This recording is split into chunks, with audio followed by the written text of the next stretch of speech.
আজ আলু দিয়ে একটি ফিশ কারি রান্না করে দেখাবো।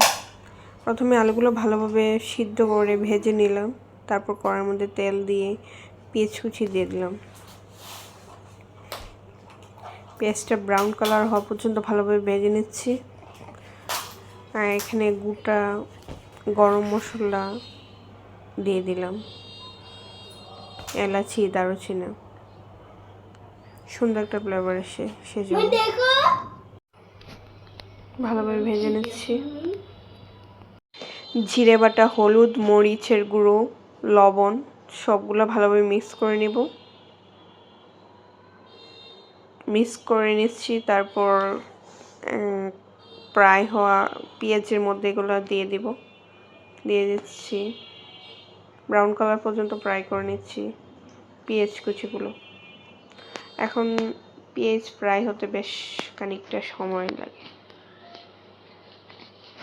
ফ্রাই হয়ে গেল, তারপর মশলাগুলো ঢেলে দিলাম, ভালোভাবে কষিয়ে নিচ্ছি। কষিয়ে নেওয়ার পর আলুগুলো দিয়ে দেব। আগে থেকে সিদ্ধ করে রেখেছি আলুগুলো।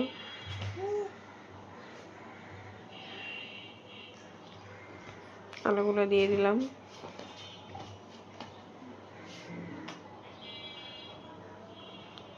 ভালোভাবে মিক্স করে নিচ্ছি।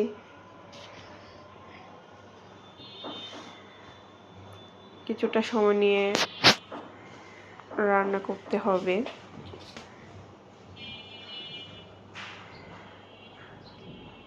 একটু ভাজা ভাজা করে নিতে হবে, তাহলে ভালো লাগবে। তারপর ঝোলের জন্য জল দিয়ে দিচ্ছি।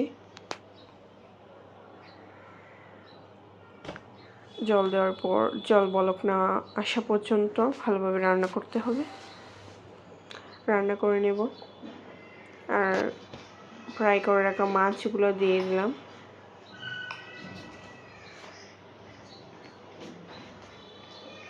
তারপর কিছুটা গরম মশলা বেটে রেখেছিলাম আগে থেকে,